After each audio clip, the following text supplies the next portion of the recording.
Ito ang tanim kong ampalaya. Yan, kaganda. Marami na ng bunga. Bilangin natin ang bunga.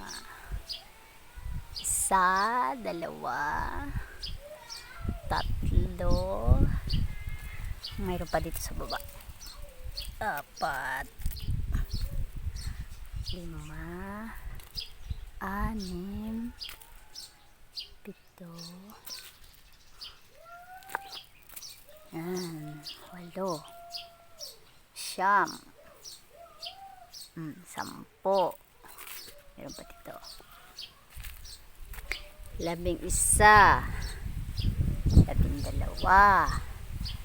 yan pa, 13, at 14,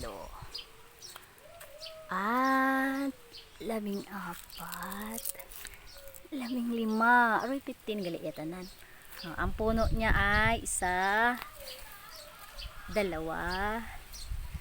yan, 3. Naluan ko ng sitaw.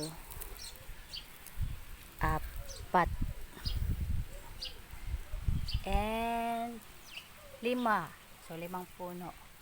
O yung iba ay doon sa unahan, puro sitaw yan. Okay, ang sekreto bakit marami ang bunga niya, ito lang po yun. Yan ang dinidilig ko. Mga prutas, na balat ng prutas.